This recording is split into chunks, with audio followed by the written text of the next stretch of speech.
Queridos, eu gostaria de convidá-los a abrir a palavra de Deus no Evangelho de Mateus, capítulo 26, onde nós vamos ler a partir do verso 36. Mateus 26, 36 em diante. E enquanto você aí abre a sua Bíblia ou acessa no seu smartphone, no seu computador, onde você vai poder ter acesso, deixe-me lhe dar um pouco do contexto em que nós estamos. Neste domingo, nós, pela manhã, falamos sobre o episódio número 6 da última temporada dessa série Quatro Olhares. A temporada última, final, é a temporada Paixão e Glória, que fala sobre a semana da paixão, da morte do Salvador, da ressurreição e glorificação do nosso Senhor. E nesses episódios que dão uma sequência a esta série Quatro Olhares, que já tem meses, talvez até um ano, daqui a pouco nós completamos, a ideia é justamente dar uma olhada desde a entrada triunfal que acontece no Domingo de Ramos, recentemente celebrada no período chamado da Semana Santa, até o momento em que Jesus é assunto aos céus. E em cada um daqueles dias, especialmente nos dias da semana chamada Santa, determinadas ênfases são muito claras nas narrativas desses quatro olhares de Marcos, Mateus, Lucas e João. Temos seguido mais ou menos a linha de Mateus, mas hoje pela manhã, por exemplo, no episódio número 6, quando falamos sobre a despedida do Redentor, nós estivemos em João capítulo 14, que narra de maneira mais detalhada os diálogos, as perguntas, as propostas que discípulos, apóstolos de Jesus, no momento da última ceia, fizeram a ele, e como isso permitiu que ele se despedisse de maneira consoladora daqueles seus discípulos.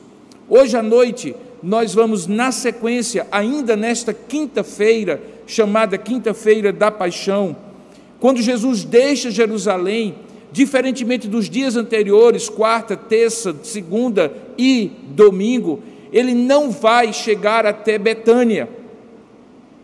Betânia era uma cidade próxima onde moravam Lázaro, Maria e Marta, suas irmãs, e onde Jesus costumava se hospedar quando ia a Jerusalém. Era uma cidadezinha perto, ficava fora dos muros da antiga cidade, da cidade de Jerusalém, e permitia que ele de lá descesse o Monte das Oliveiras, cruzasse o vale do rio Cedron, subisse pelas portas de Jerusalém e estivesse no templo durante o dia, voltando a cada noite. Mas desta vez alguma coisa acontece quando Jesus sai daquela última ceia e ele faz o mesmo caminho na direção ou no sentido oposto. Quando ele sai de Jerusalém, cruza de volta o rio Cedron, porém ele fica no Monte das Oliveiras. E aquele Monte das Oliveiras, de tantos momentos em que ele esteve com os seus discípulos, não apenas naquela semana, mas em outros momentos, vai se transformar no Monte do Sofrimento e da Angústia. O nome que se deu a isto é o Getsemane, ou Getsemane. A palavra vem da ideia de uma prensa de olivas. E naquela época e naquele lugar, ainda hoje existem muitas oliveiras de onde se extraía o óleo, o azeite, com múltiplas funções de alimentação, até o mais finíssimo que era queimado nas lâmpadas do templo. Ali havia prensas de oliva, e se você já esteve em Israel ou já viu algum filme ou alguma ilustração, certamente você já viu duas pedras muito pesadas, uma sobre a outra, e era colocado ali aquelas oliveiras embaixo, e tinha um pequeno rego com um orifício no meio, que fazia com que, à medida que aquela pedra de cima esmagasse as oliveiras que estavam entre ela e a pedra de baixo, aquele esmagamento da oliveira fazia com que o óleo saísse, escorresse por aquele rego e fosse retido, para dali passar pelos processos de purificação, de depuração e ter os seus diversos usos, que, como eu falei, vinham desde o primeiro refino, que era o refino que se usava para alimentação, e a sobra se usava para iluminação, até o refino mais puro, o óleo puríssimo, que era usado exclusivamente no templo para queimar as lâmpadas que simbolizavam a presença perene do Espírito de Deus no lugar de adoração. Essa palavra Getsemane, portanto, É uma palavra simbólica para este momento em particular, quando no Monte das Oliveiras Jesus para com os seus discípulos e passa a noite mais angustiosa, mais aterrorizante que ele passou antes do próprio momento da cruz. Então, se de algum momento durante o dia nós falamos da despedida do Redentor, quando ele estava em Jerusalém com os seus discípulos, agora nós vamos falar sobre a angústia do Redentor. E talvez, além da cruz, nenhum outro momento, em nenhum outro instante, fica tão claro a humanidade de Jesus, de como ele de fato não era aparentemente um homem, mas ele era de fato o Deus que se tornou carne e habitou entre nós, e assumiu toda a limitação, toda a angústia, todo o sofrimento de carregar sobre os seus ombros os pecados dos outros, embora não tivesse pecado. Naquele momento terrível de angústia, ele estava acompanhado de alguns de seus discípulos, mas isso não adiantou nada, porque era uma coisa entre ele e o Pai, como ficará claro. Então, diante desse contexto, nós estamos ali naquela noite da quinta-feira. Jesus está acompanhado de alguns dos seus discípulos de maneira mais próxima e passa aquela noite mais aterrorizante naquilo que eu chamo de a angústia do Redentor.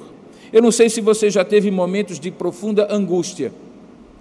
Eu não posso dizer que tive muitos momentos de angústia, pela graça de Deus, Deus tem sido muito bom para comigo, tem me poupado, mas entre alguns momentos de angústia que eu passei, alguns deles têm a ver com despedidas e enfrentamentos de uma realidade que mostrava o quanto eu era frágil. Despedidas de um pai que eu perdi, de amigos queridos. Certamente há angústias pela frente que nós não imaginamos se serão piores ou melhores, se é que pode haver uma angústia boa, daquelas que eu passei. Mas o fato é que todo aquele que já passou por uma angústia profunda vai poder se identificar nesse texto, mas nunca o suficiente. Porque esta angústia tem uma diferença crucial. Ela é uma angústia de uma alma inocente, de um ser inocente, do próprio Deus, puro, santo, sem mácula e sem pecado, que se coloca na condição de cumprir uma missão, tornando-se limitado na figura de um homem, na pessoa de um homem completamente humano, ainda que sem pecado, carregando sobre si todo o pecado, toda a maldade, toda a crueldade, egoísmo, ambição e tudo mais que a humanidade tem e que é transferida, imputada a ele. Eu já sofri eventuais injustiças, para as quais, de uma forma ou de outra, talvez eu tenha contribuído, nem que seja por negligência, omissão e irresponsabilidade de me colocar naquela condição. Jesus, no entanto, nada fez para passar pelo que ele vai narrar agora na escrita de Mateus, naquele momento do Getsêmani. Leiamos, portanto, o texto a partir de Mateus, capítulo 26, verso 36 em diante. Diz assim a palavra de Deus: em seguida, referindo-se à última ceia que tinha acabado, foi Jesus com eles a um lugar chamado Getsêmani e disse a seus discípulos: assentai-vos aqui, enquanto eu vou ali orar. Levando consigo a Pedro e aos 2 filhos de Zebedeu, começou a entristecer-se e a angustiar-se. O texto de Marcos, paralelo a esse, capítulo 14, verso 33, diz que ele levou consigo a Pedro, e aí nomeia os 2 filhos de Zebedeu, Tiago e João, e Marcos diz que ele começou a sentir-se tomado de pavor e de angústia, uma expressão que só Marcos usa para revelar um profundo sofrimento, tomado, completamente tomado de pavor e de angústia. O texto de João, paralelo a esse, diz que nesse lugar para onde eles iam, Judas, o traidor, que já não estava com eles, tinha saído antes do término da ceia, também conhecia. Em João capítulo 18, verso 2, diz que Jesus ali estivera muitas vezes com seus discípulos, inclusive com Judas, e esse detalhe é importante, porque João, que não conta essa história do Getsêmani, conta o ato contínuo que é a prisão de Jesus ali. E quando ele o faz, ele registra que o fato de Judas ter escolhido este lugar para o momento de trair Jesus também deveu-se ao fato de ele conhecer aquele lugar, ser um lugar escuro, fora da cidade, onde a multidão nada podia fazer contra Jesus. É óbvio que por trás nós sabemos que havia um propósito de Deus. Continuando a leitura, verso 38 de Mateus. Então Jesus lhes disse naquele lugar: a minha alma está profundamente triste até a morte. Ficai aqui e vigiai comigo. Marcos, no verso 33 do capítulo 14, diz que ele começou-se a sentir novamente tomado de pavor e de angústia. Marcos é intenso nessa narrativa. Verso 39 de Mateus. Adiantando-se um pouco, Jesus prostrou-se sobre o seu rosto, orando e dizendo, preste bem atenção à oração de Jesus: meu Pai, se possível, passa de mim este cálice. Todavia não seja como eu quero, e sim como tu queres. Marcos, nessa narrativa, no versículo 36 do capítulo 14, diz que a expressão que Jesus usa é aquela expressão aramaica, vinda do hebraico, Abba, Pai, Painho, Papai, meu papai, tudo te é possível, passa de mim este cálice. Jesus roga isto ao Pai: contudo não seja o que eu quero, e sim o que tu queres. Voltando para o texto de Mateus capítulo 26, verso 40. E então, voltando depois desse primeiro período de oração para os discípulos, achou-os dormindo. E então disse a Pedro: nem uma hora então pudesses vós vigiar comigo? Vigiai e orai, para que não entreis em tentação. O espírito, na verdade, está pronto, mas a carne é fraca. E tornando a retirar-se para um segundo período de oração, orou de novo, sozinho, sem os seus discípulos, dizendo: meu Pai, se não é possível passar de mim este cálice, sem que eu o beba, faça-se a tua vontade. Nesse ponto, Lucas, no capítulo 22, versos 43 e 44, em alguns dos manuscritos desse evangelho, diz que lhe aparecia agora, nesse momento de profunda angústia, um anjo do céu que o confortava. E estando em agonia, Jesus orava mais e mais intensamente, dizia Lucas, e aconteceu que o seu suor se tornou como gotas de sangue caindo sobre a terra. Esta é a narrativa de Lucas. Voltando agora para Mateus, versículo 43, e voltando, depois desse segundo período de oração, achou-os outra vez dormindo, porque os seus olhos estavam pesados. Desta vez Jesus nada fala com eles, mas deixando-os novamente, foi orar pela terceira vez, repetindo as mesmas palavras. Então ele voltou para os discípulos e lhes disse: ainda dormis e repousais? Eis que é chegada a hora, e o Filho do Homem está sendo entregue nas mãos de pecadores. Levantai-vos, vamos. E eis que o traidor se aproxima. Neste momento da narrativa, Mateus, no versículo 47, diz que falava ele ainda estas palavras para os seus discípulos, e eis que chegou Judas, que Mateus faz questão de registrar, era ainda um dos 12 apóstolos, ainda que fosse já traidor. E com ele uma grande turba, uma multidão de pessoas, com espadas e porretes, enviada da parte dos principais sacerdotes e dos anciãos do povo. Eu já expliquei em pregações anteriores que essa expressão técnica significa que eles tinham sido enviados pela Suprema Corte de Israel, Sinédrio, que naquela época era formada pelos principais sacerdotes, os escribas da lei e os anciãos de Israel, os anciãos do povo. Mateus continua no verso 48 dizendo que o traidor tinha dado a eles um sinal, dizendo assim: aquele a quem eu beijar é esse, prendei-o.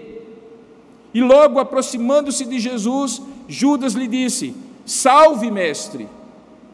Uma saudação normal naquela época, e o beijou com um ósculo na face. Jesus, porém, disse para Judas: amigo, para que vieste? E nisto, aproximando-se eles, deitaram as mãos em Jesus e o prenderam. Nesse ponto, João, que narra só a prisão de Jesus e não o sofrimento anterior, tem um detalhamento a mais. Lá no capítulo 18, no verso 4 ao 9, ele diz assim, que nesse momento, sabendo, pois, Jesus todas as coisas que sobre ele haviam de vir, adiantou-se e perguntou-lhes: a quem buscais? E eles responderam: a Jesus o Nazareno. E então Jesus lhes disse: sou eu. Isso João conta antes mesmo do beijo de Judas. Então Jesus lhes disse: sou eu. Ora, o traidor estava ali também com eles. Quando, pois, Jesus lhes disse: sou eu, João diz que eles recuaram e caíram por terra. Jesus de novo lhes perguntou: a quem buscais? E eles responderam: a Jesus o Nazareno. Então lhes disse Jesus: já vos declarei que sou eu. Se é a mim, pois, que buscai, deixar ir estes. Segundo João, ele fez isso para se cumprir a palavra que dissera: não perdi nenhum daqueles que tu me deste, que foi dita por Jesus da oração sacerdotal, no capítulo anterior, no capítulo de João, capítulo 17.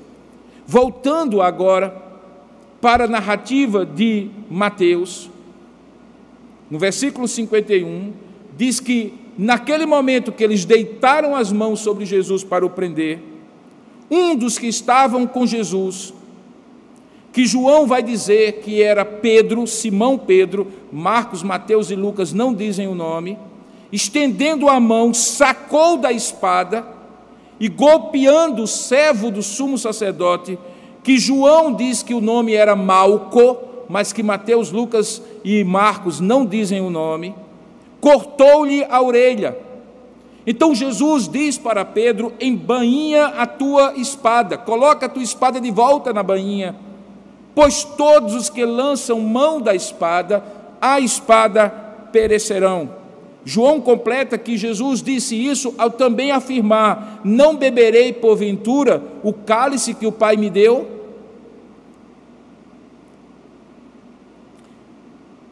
No texto de Mateus, ele diz que, além de dizer isso para Pedro, ele se volta e diz assim: acaso tu, Pedro, pensas, no verso 53, que eu não posso rogar a meu Pai, e ele me mandaria neste momento mais de 12 legiões de anjos? Cada legião romana tinha cerca de 6.000 soldados, então nós estamos falando de 12 vezes 6.000, um número enorme de anjos.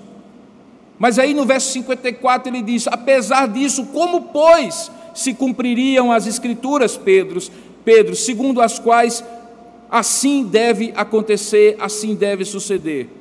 E naquele momento, deixando de falar para Pedro e passando a falar para aquelas multidões que estavam ali de pessoas, ele lhes pergunta: saístes com espadas e porretes para prender-me como se eu fosse um salteador? Todos os dias eu estava no templo, eu me assentava convosco ensinando e não me prendestes. Tudo isto, porém, aconteceu para que se cumprissem as escrituras dos profetas. E nesse momento, Mateus diz: todos os seus discípulos deixando-o fugiram. Marcos acrescenta um detalhe nesse momento da fuga, dizendo assim, que naquele momento também havia um jovem que o seguia, coberto unicamente com um lençol, e quando o pegaram e lançaram a mão àquele lençol, ele, largando o lençol, fugiu desnudo. Os comentaristas dizem que esse jovem é justamente o autor desse evangelho, João Marcos, sobrinho ou primo de Pedro, o apóstolo. Que Deus possa então, a partir desse texto, nos esclarecer todas as verdades desse momento. Como eu falei, irmãos, isso acontece no momento que eu não diria ser o ápice do sofrimento de Jesus, mas possivelmente até aquele instante, certamente o cume da angústia que ele haveria de passar e que certamente chegaria, sim, de fato, ao ápice na cruz do Calvário. Aquele lugar que tinha sido tantas vezes um lugar de retiro de Jesus para os seus discípulos, com os seus discípulos, de momentos de oração, de ensino, em que ele podia, à sombra daquelas oliveiras, descansar um pouco das visitas que ele fez a Jerusalém, nas suas cercanias ali, se tornar agora um momento de profunda angústia.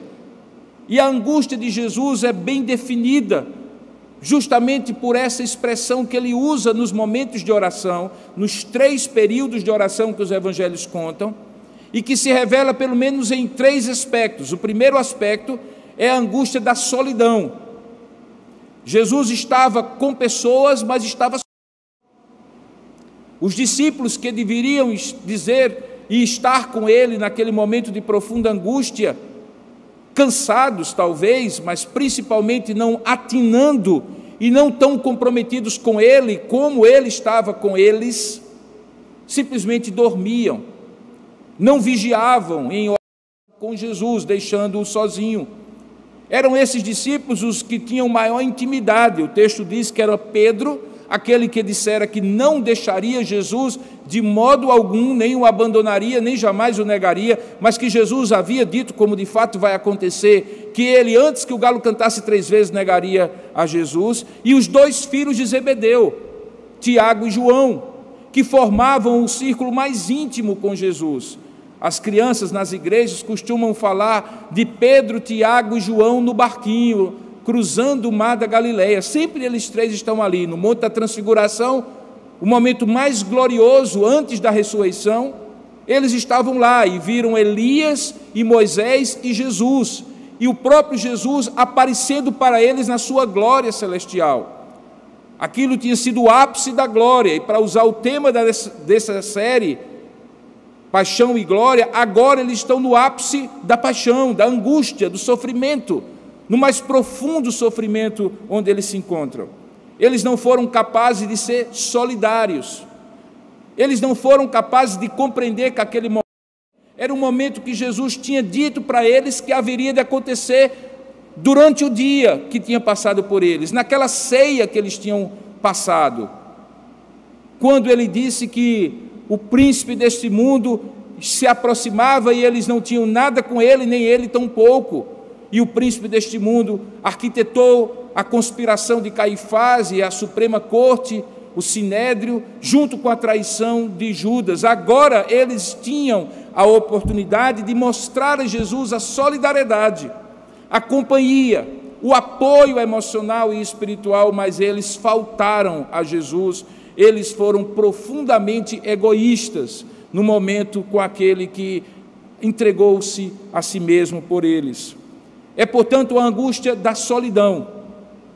É a angústia também da traição e de tudo aquilo que ele será física e emocionalmente submetido. É ali, naquele momento, que pela primeira vez Jesus sofre no seu corpo a manietação, a prisão física, a submissão física daqueles soldados que são enviados para prendê-lo. Não eram soldados romanos, eram soldados do templo, enviados pela Suprema Corte. E Jesus, que até então era eventualmente perseguido com palavras, que chegaram até a pegar em pedras para jogar a ele, mas não conseguiram, agora tem as suas mãos atadas, preso, o Deus Todo-Poderoso, que, como ele mesmo disse, poderia rogar ao Pai, e ele enviaria 12 legiões de 6.000 soldados, anjos do Senhor, do exército do Senhor, para defendê-lo. No entanto, se submete. Pela primeira vez, Jesus começa o sofrimento físico. Ele vai ser posteriormente batido, agredido, furado nos seus pés, nas suas mãos, traspassado no seu lado. Lhe é colocado, como nós iremos ver depois nos próximos episódios, uma coroa de espinhos, é cuspido. Naquela hora, a paixão de Cristo vai ao mais profundo e começa a via dolorosa de Jesus, quando ele é preso no Getsêmani. Isso tudo era uma angústia profunda. O sofrimento de Jesus, do ponto de vista físico e emocional, não é para inglês ver, como se diz na expressão. Foi real, ele efetivamente chorou, ele efetivamente sofreu. Como o texto de Lucas diz, naquele momento, O seu suor se transformou em gotas de sangue. Tal era a angústia que ele sofria. As expressões que estão aqui postas são muito fortes. Diz o texto em Mateus que ele começou a entristecer-se e a angustiar-se. Marcos repete em 2 ocasiões no texto que ele é tomado.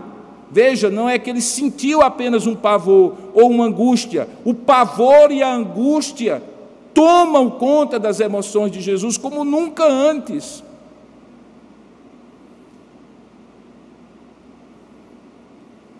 Perceba, portanto, que era também a angústia da solidão dos amigos, mas a angústia do sofrimento real, não etéreo, não simbólico apenas, não apenas moral, mas emocional, físico, psicológico. Jesus agora estava completamente à mercê daqueles homens, manietado, e na sua angústia, completamente disponível para o horror que ele haveria de passar nos próximos dias, até a sua morte na cruz do Calvário. Em terceiro lugar, também é uma angústia de compreender, como ninguém ali poderia compreender, o que estava realmente em jogo. É nessa hora em que Jesus fala sobre um cálice que ele estava para tomar, e ele roga ao Pai que, se fosse possível, e ele sabia que seria possível, se Deus assim quisesse, tivesse outro plano, o Pai assim o quisesse, que ele não passasse por este cálice. Ele chega a dizer: passa de mim este cálice, meu papai. O que Jesus via que nenhum dos outros conseguia enxergar. A expressão tomar o cálice é uma expressão que vem do Antigo Testamento. Não tem a ver com uma refeição normal, em que você toma um cálice até a última gota, um cálice de vinho. O cálice no Antigo Testamento é associado a um derramar da ira de Deus, do juízo de Deus.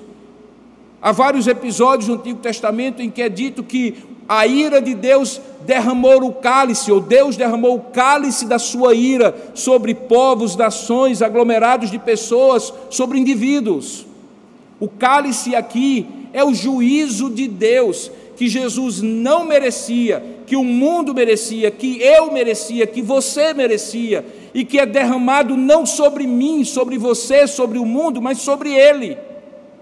Ele estava prestes, e ele entendia isso, a receber toda a ira de Deus sobre ele. Aqui nós temos um mistério profundo, que se eu passasse 200 horas tentando explicar, eu não seria capaz de descrever, meus queridos irmãos e amigos.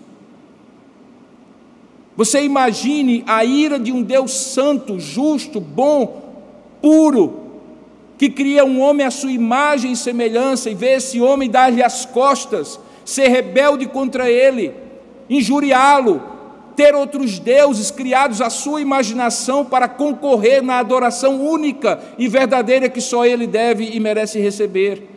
Imagine que este Deus, irado, com uma ira santa e justa, diante de tamanha rebeldia, resolve punir não apenas um homem pelos seus próprios pecados, mas resolve acumular por séculos, por milênios, esta ira que seria destinada a cada ser humano, inclusive a nós, muitos dias depois, e aos que ainda haverão de nascer muitos dias depois dos nossos. Esta ira por causa dos pecados terríveis que cada ser humano é capaz, e muitos têm cometido, ao extremo do egoísmo, da crueldade, da violência, da injustiça, dos abusos, das vaidades, do orgulho, da soberba, da autossuficiência, das obras da carne e de tudo aquilo que a natureza humana pecadora é capaz de produzir nessa fábrica constante de pecado que é o coração humano.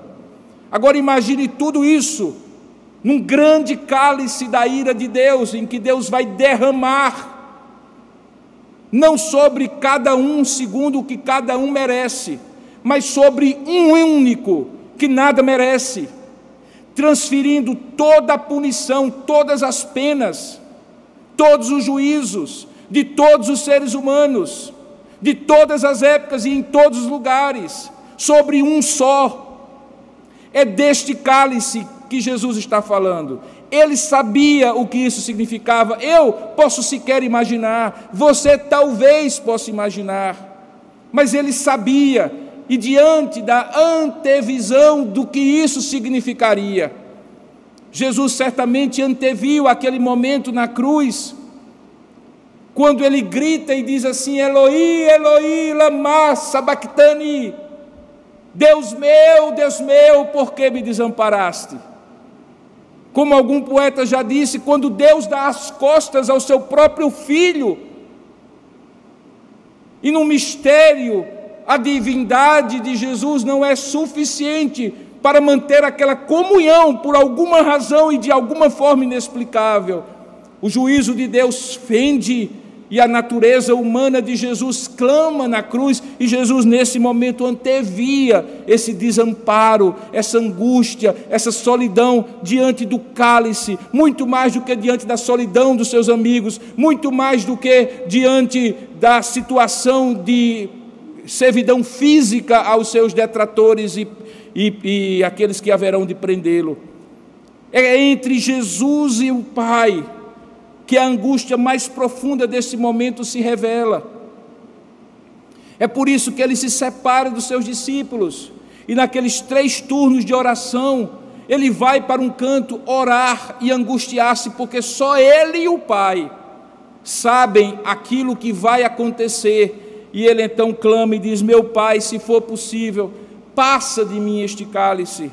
Mas sabendo que ele, no eterno decreto de Deus, antes de haver tempo e história, na eternidade, com o Pai e com o Espírito, já tinham estabelecido no conselho eterno de Deus, de que assim seria, ele se submete e diz: porém não seja como eu quero, e sim como tu queres. Era a natureza humana pedindo: passa de mim este cálice. Era a natureza divina se submetendo à missão que ela mesma se autoimpôs quando resolveu se tornar carne e habitar entre nós e sofrer tudo o que haveria de sofrer.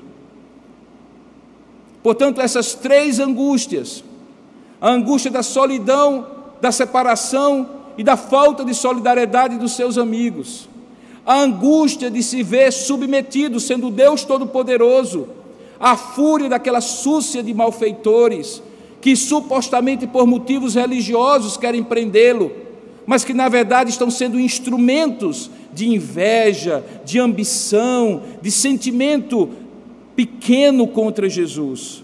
Mas acima de tudo, a angústia de perceber o que estava em jogo, que na eternidade de Deus o eterno decreto faria com que, cumprido, ele tivesse que passar por aquele vale da sombra da morte, por aquela angústia profunda, verdadeira, real, nunca antes experimentada, nem antes dele, nem depois dele, de ter sobre os seus ombros todo o peso do pecado de toda a humanidade. O apóstolo Paulo coloca, escrevendo aos Romanos, que da mesma maneira que pelo pecado de um, referindo-se a Adão, entrou o pecado no mundo e todos então pecaram. Portanto, aquele Adão representava todos nós no momento em que se rebelou contra o Criador. Agora, pela obediência de um só, o segundo Adão, o Adão perfeito, o Adão que cumpriu a ordem de Deus, que foi fiel a Deus diferentemente do primeiro, que é o próprio Senhor Jesus, pela obediência desse único, de dizer: porém não se faça a minha vontade, mas sim o que tu queres, a salvação também é espalhada para todos aqueles que nele creem. Nós estamos falando então de algo chamado representatividade. Adão representava a cada um de nós no ato da criação, e no ato da criação ele pecou, ele caiu, e nós caímos com ele, porque nós estávamos nele. O pecado foi sendo transmitido, a natureza humana foi se corrompendo, até chegar em momentos em que Deus derrama o seu juízo em Sodoma e Gomorra, no dilúvio antes, nos momentos de grande juízo de Deus, e também naquele dia do grande juízo final. Mas, por outro lado, por esse mesmo critério de um representar todos, aqui está o segundo Adão, chorando, angustiado diante do Senhor, do Deus Todo-Poderoso, que podia certamente fazer de uma outra forma, mas que resolveu fazer da maneira como desde o eterno decreto havia sido determinado pelo Pai, o Filho e o Espírito Santo, de em Jesus, assim como foi em Adão, representar todos aqueles que nele confiarem, não para a perdição, mas agora para a redenção. Em Adão todos pecamos, em Cristo todos podemos ser salvos, se nele crermos. É este o momento em que fica mais claro e evidente, no decurso da história de Jesus, que os 4 olhares de Marcos, Mateus, Lucas e João descrevem, que a angústia de Jesus vai levá-lo ao mais profundo sacrifício, real, verdadeiro e doloroso sacrifício do Deus que se faz carne e habita entre nós para morrer por cada um de nós que nele crê. Naquele momento em que, pela terceira vez, como descreve o versículo 46, Jesus volta para os seus discípulos e os encontra pela terceira vez, dormindo, como se nada tivesse acontecendo. Isso me faz recordar aquele episódio em que Jesus estava atravessando o mar da Galileia e os papéis se invertem. Naquela ocasião, Jesus descansava na popa do barco, enquanto seus discípulos se angustiavam e ficavam atribulados com o mar revoltoso, com os ventos tumultuosos. Agora os discípulos dormem, como se nada estivesse acontecendo, e é Jesus que se angustia. Naquela outra ocasião do mar da Galileia, Jesus estava no controle. E aqui, apesar da angústia, Jesus está no controle. No verso 46, diante daquilo, ele diz assim, verso 45, eis que é chegada a hora. Havia uma hora, Jesus estava no controle do relógio, do propósito de Deus. Eis que é chegada a hora, e o Filho do Homem, referindo-se a si mesmo, está sendo entregue nas mãos de pecadores. No texto de no texto de João, no versículo 4, ele faz um comentário dizendo assim: sabendo, pois, Jesus todas as coisas que sobre ele haviam de vir, portanto ele estava realmente no controle de todas as coisas, diz o texto que ele fala para eles: levantai-vos, vamos, eis que o traidor se aproxima. Nos episódios seguintes nós vamos ver o julgamento de Jesus, mas vamos chegar até o momento em que ele é preso, e por isso no versículo 47 diz o texto que ele falava ainda, e eis que chega Judas o traidor, um dos 12, e havia aquela grande turba, não sei quantas pessoas, é chamado de turba, de multidão, de muitas pessoas, que foi enviada por parte do Sinédrio, dos principais sacerdotes, dos anciãos do templo e dos escribas. Havia um código combinado entre o traidor e os conspiradores. Um beijo comum, ósculo, como se cumprimenta ainda hoje naquela terra, na face, mesmo entre homens, como uma forma de amizade, de intimidade, obviamente entre amigos. Era o código, a senha, para que ao se aproximar daquela noite escura, certamente com tochas para iluminar debaixo daquelas oliveiras, aquele a quem Jesus, ou melhor, aquele a quem Judas beijasse, esse seria Jesus. E é exatamente o que acontece. Ele combina, no verso 48 é dito, do texto de Mateus, que ele combina com aqueles homens: aquele a quem eu beijar é esse, prendei-o. E aí ele chega até Jesus e o saúda, dizendo: salve, mestre, e o beija. Nesse momento, duas narrativas que se complementam, não se contradizem, acontecem. Uma é a narrativa dos 3 evangelhos sinóticos, que tem um olhar que converge, Mateus, Marcos e Lucas. E a outra narrativa é a narrativa de João, que tem um olhar um pouco mais diferente. É ele que acrescenta o diálogo que ocorre, não entre Jesus e Judas, mas entre Jesus e aqueles que haveriam de prendê-lo. Marcos, Mateus e Lucas narram o diálogo entre Jesus e Judas. João narra o diálogo entre Jesus e a multidão. E se você complementa esses dois diálogos, você vai perceber então que ambos são complementares e não contraditórios. Na visão de Mateus, Lucas e Marcos, Jesus se dirige para aquele homem, particularmente Mateus, no verso 50 do capítulo 26, e pergunta para Judas: amigo, a que viestes? Para que viestes? Depois de Judas ter beijado. O beijo da traição é respondido por Jesus como uma expressão fraterna: amigo, a que viestes? Ora, obviamente que Jesus sabia, Judas também sabia, mas Jesus faz questão, e os evangelhos registram, Marcos, Mateus e Lucas, que aquele momento era um momento que atitudes completamente antagônicas estavam postas. O Salvador em relação ao seu traidor, e o traidor em relação àquele que poderia ser o seu Salvador, mas que pela traição agora já não era alguém a ser vendido como de fato foi.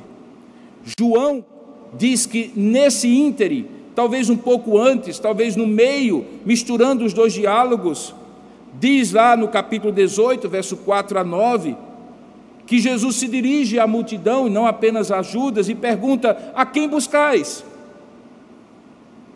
O texto afirma, na narrativa de João, que eles dizem: a Jesus o Nazareno, o que nos coloca uma situação interessante. Jesus era uma personagem conhecida, visitava o templo. Naqueles dias ele tinha estado pelo menos em 2 ocasiões no templo, todos o conheciam. Mas Jesus não era extraordinário em termos do destaque físico. Aquela figura medieval, loira, dos olhos azuis, feições angelicais, que os mestres renascentistas traçaram, projetando em Jesus um homem da idade, um homem do Oriente Médio, curtido pelo sol, com as características típicas de um homem oriental, no Oriente Médio, semita, não correspondiam a esta descrição.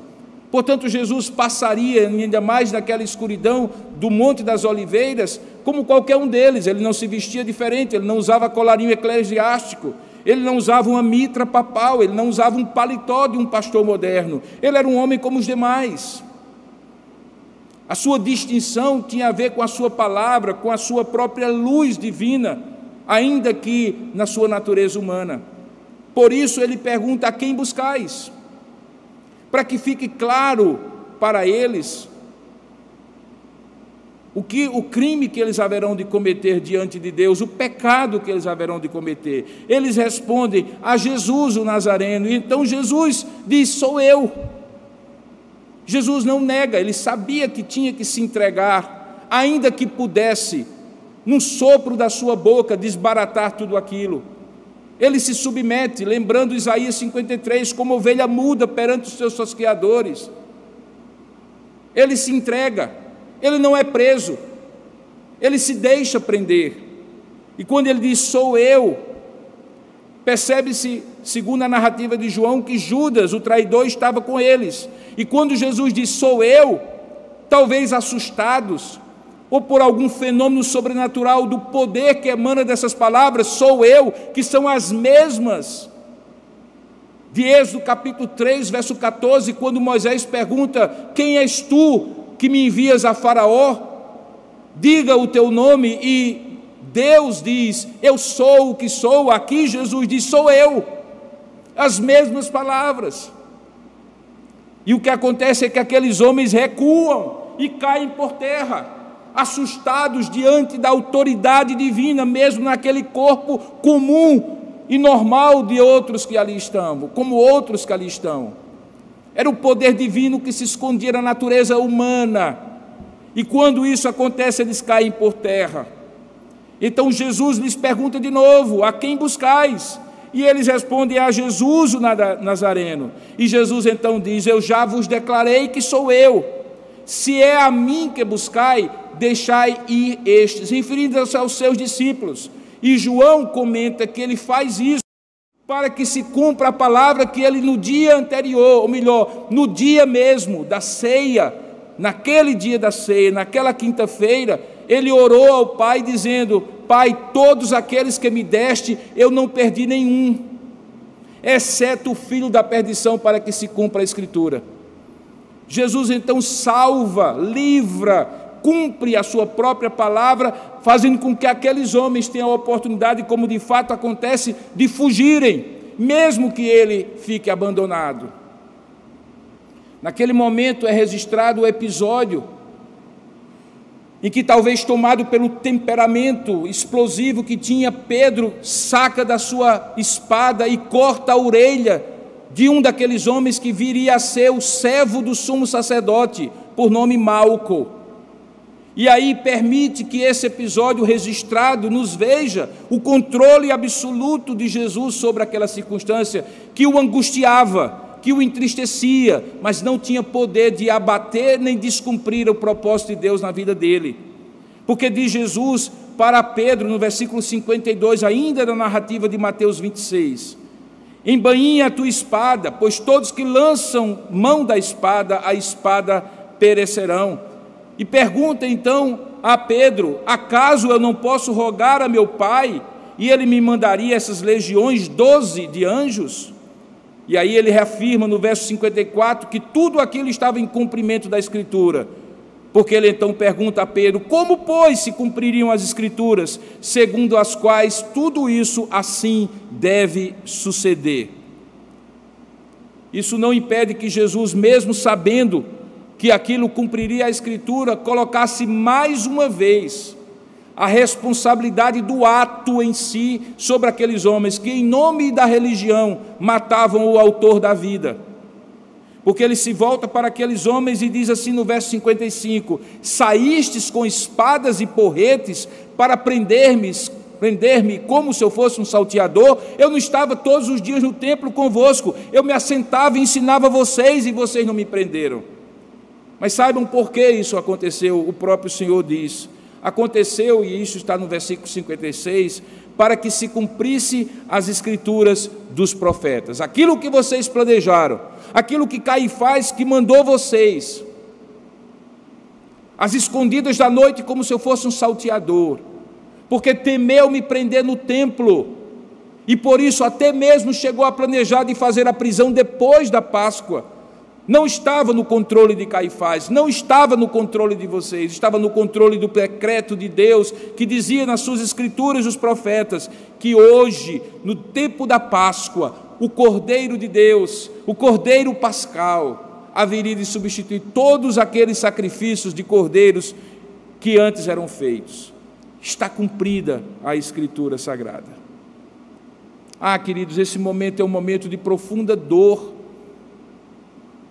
profunda angústia para Jesus, mas não é um momento de desespero, daquela perda de esperança, daquela desestabilização emocional completa, que talvez acometa um de nós em algum momento da vida, e que nós perdemos o senso de realidade, de propósito, e não sabemos o que está realmente acontecendo. Não, Jesus não. Ele se angustia, é verdade, mas ele está no controle. Ele sabe que tem que cumprir aquilo. A sua angústia pela solidão dos amigos que não o acompanham, pela maniatação física, humilhação emocional que ele tem que sofrer, e pelo cálice do juízo divino que ele vai se submeter em nosso lugar, não são capazes de tirar dele o senso de propósito e da missão que ele vier a cumprir, porque não era apenas um homem que naquele momento estava diante daquela multidão, mas era o próprio Filho de Deus, que, não julgando por usurpação ser igual a Deus, como diz Paulo escrevendo aos Filipenses capítulo 2, tomou a forma de homem, tomou a forma de servo, e foi obediente até a morte, e morte de cruz. Ele esvaziou-se a si mesmo, não deixou de ser Deus, mas assumiu 100% da natureza humana, porém sem pecado, para justamente chegar neste momento.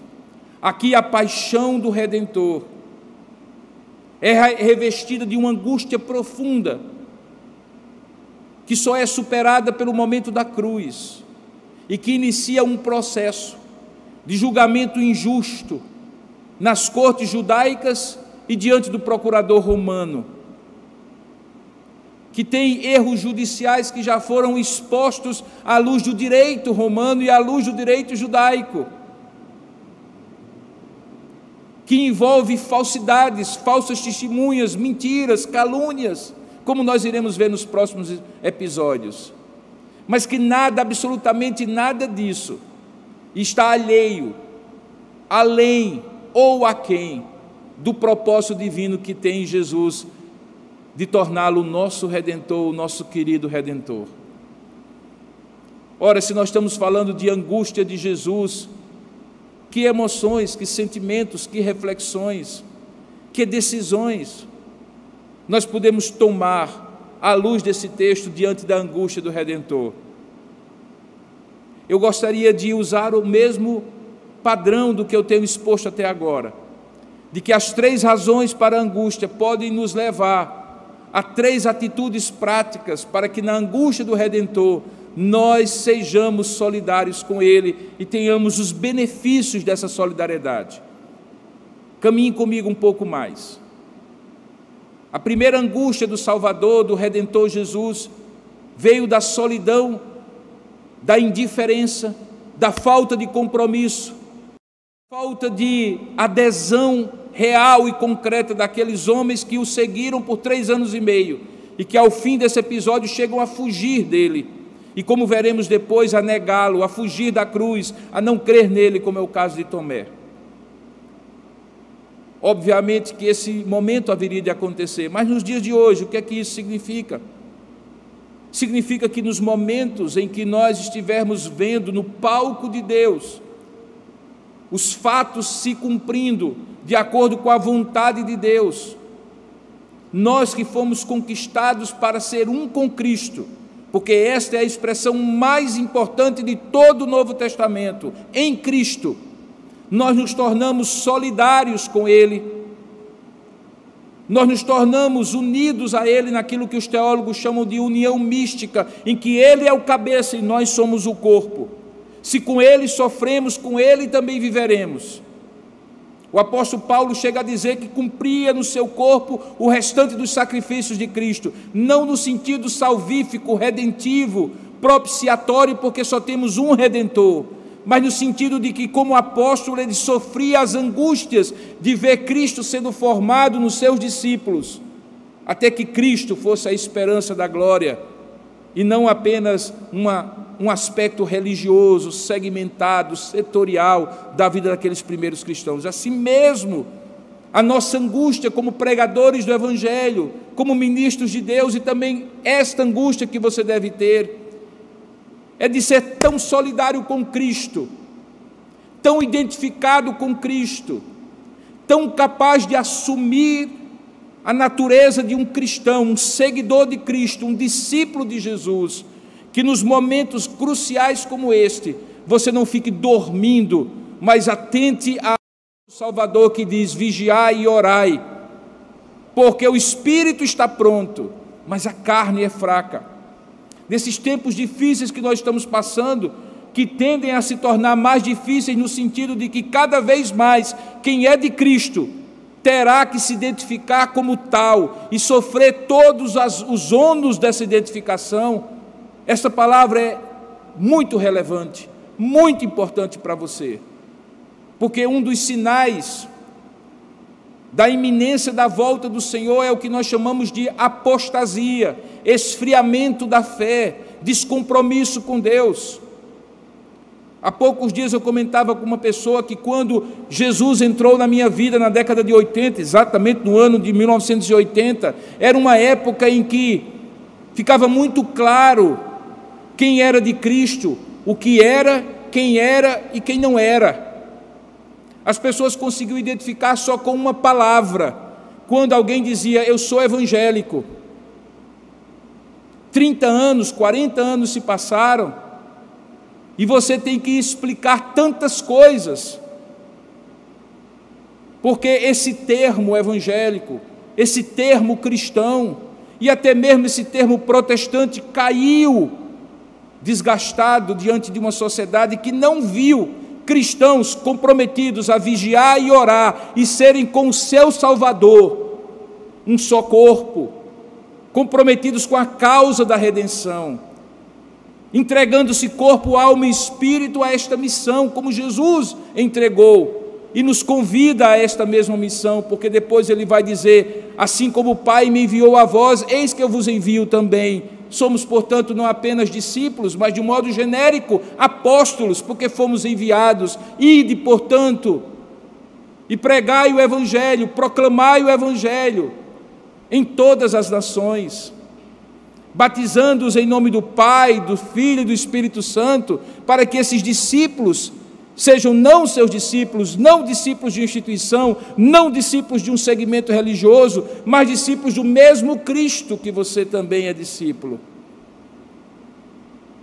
Perceba que, diferentemente daqueles discípulos, nós precisamos estar junto com o Salvador, no momento de oração, de vigilância, porque o espírito está pronto, mas a carne é fraca. Meus queridos irmãos, nesses próximos anos, não se surpreendam com os muitos escândalos que já têm acontecido, que envergonharão o Evangelho, com muitos que dizem seguir o Senhor, e são seguidos por muitos, por confiarem neles, como discípulos, como pregadores e ministros de Deus, mas que cairão da fé. E se a nossa fé não estiver posta no Redentor, mas estiver posta em homens, a nossa fé cairá com eles também. Na medida em que o fim se aproxima, quem é do Senhor, que se santifique, se comprometa, se identifique. Porque quem não é do Senhor se perderá no caminho, ainda que esteja dentro das igrejas, que nominalmente se chamem de cristão, como aqueles discípulos. E chega a ser irônico que discípulos que deveriam seguir o Mestre em todos os momentos e a todos os lugares, agora, na hora em que ele mais precisa da identificação daqueles que são seus discípulos, ele chega a perguntar: vós não podeis vigiar comigo nem sequer por 1 hora? Perceba também que no segundo aspecto, quando se fala dos sofrimentos físicos e emocionais que Jesus passa a sofrer a partir daquele momento, e que vão num crescente até a humilhação final da cruz, também há uma lição para mim e para você. Nesses dias em que ser cristão parece ser símbolo de status, de conforto, de prosperidade, é bom lembrar os 2000 anos de história e a realidade de muitos cristãos hoje, que passam privações, fome, nudez, espada, perseguição, humilhação, gente que abriu mão de tudo para seguir a Cristo, pessoas em lugares onde o cristianismo é completamente perseguido, que tiveram a abrir mão de família, bens, status social, quando se declararam cristãos, e hoje vivem escondidos para não morrer, embora estejam dispostos a morrer por amor a Cristo. O sofrimento que Cristo passa naquele momento, como Redentor, inspira cristãos ao longo de 2000 anos da história do cristianismo a serem mártires. A palavra martírio, mártir, vem da ideia de uma testemunha.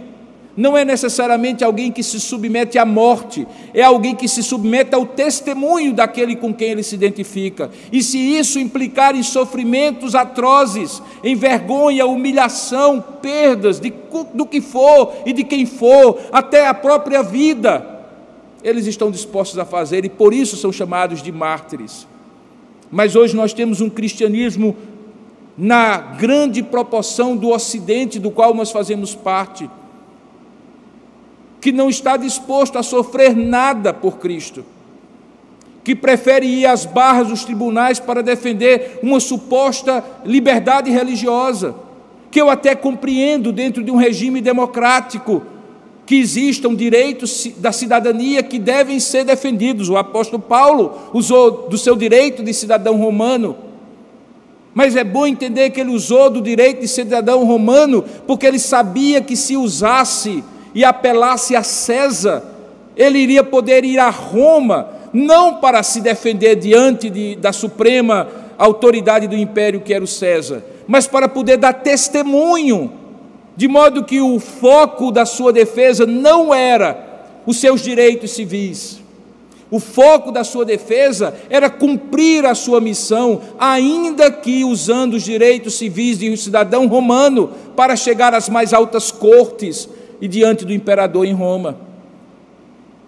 Como eu já disse, eu ainda escrevo, quem sabe nesses dias, um livro cujo título é A Teologia do Martírio. Por que se queixam os cristãos? Por que nós nos queixamos? Se fizeram isso ao nosso Senhor, não estamos dispostos a sofrer em nós, nos nossos bens e famílias, o que o Senhor sofreu por nós? E em terceiro e último lugar, quando Jesus recebe como razão da sua angústia todo o pecado do homem, de todos os homens, de todas as épocas e de todos os lugares, e chega a dizer: passa de mim este cálice. A atitude correspondente que nós, eu e você, precisamos tomar é que, se Ele está disposto a oferecer tão gloriosa graça, imerecida graça, generosa graça sobre nós, de nos incluir na salvação, de nos escolher antes da fundação do mundo, como nós não podemos oferecer a Ele a nossa gratidão na forma de uma vida consagrada, piedosa, crente, confiante e dependente e obediente a Ele? Como? Se Ele nos deu tudo, tirou todo o nosso pecado e substituiu por toda a sua justiça, graça e verdade, como não podemos, em gratidão a Ele, oferecer nossa vida? Eis-me aqui, Senhor, em nada tenho a minha vida preciosa para mim mesmo, dizia o apóstolo Paulo em Atos capítulo 20, verso 24, quando se despedia dos presbíteros da igreja de Éfeso: em nada tenho a minha vida preciosa para mim mesmo, contanto que complete a minha carreira, que me está proposta em Cristo Jesus e para a qual eu fui chamado. Em nada tenho a minha vida preciosa. Diante de gloriosa graça, é preciso haver uma gratidão correspondente, e é disso que nós estamos falando aqui. Que quando nós olhamos o Getsêmani, o cálice do juízo de Deus caindo sobre um só, em favor de muitos, dentre os quais nós estamos, como nós que aqui estamos, podemos oferecer menos do que tudo a Ele? E o tudo nosso é gratidão, confiança, obediência.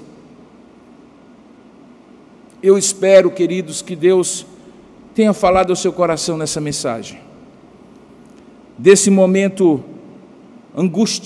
de profunda angústia e pavor para Jesus, há lições tremendas para cada um de nós.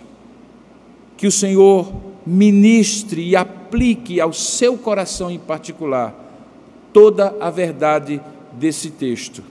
Eu gostaria de orar nesse momento por isso, na minha vida, na sua vida. Depois vamos receber a bênção dos apóstolos e encerrar o nosso culto. E eu espero que você fique somente mais um minuto ligado, porque eu tenho uma comunicação muito importante para fazer a você. Vamos orar juntos? Curva a sua cabeça aí, onde você estiver, feche os seus olhos, relembre tudo aquilo que Deus falou a você nesses minutos de pregação, a partir desse texto da Sagrada Escritura, e rogue a Deus que você tenha a solidariedade que os discípulos não tiveram,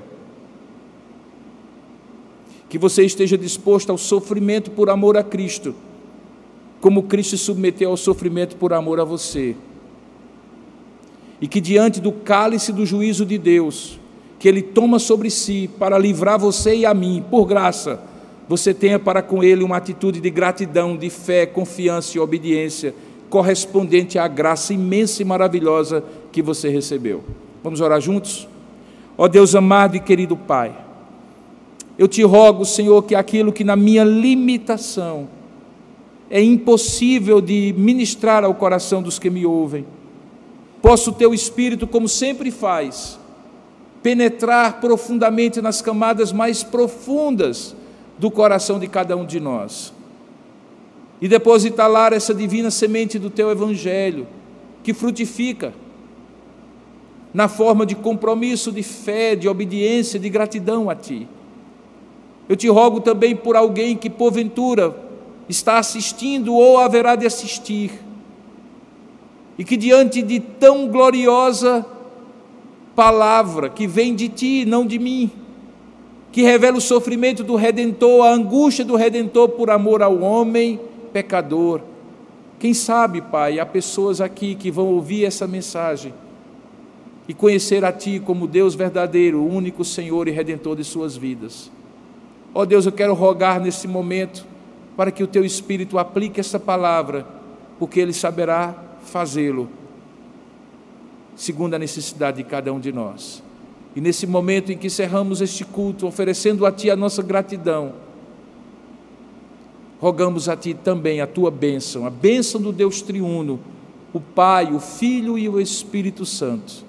Que a graça do nosso Senhor e Salvador Jesus Cristo, o amor do nosso Deus e bendito Pai, o poder, a comunhão e a consolação do Santo Espírito de Deus, repouse sobre você, meu irmão, minha irmã, sobre sua família e todo o povo de Deus na face da terra, desde agora e para todo sempre. Amém e amém.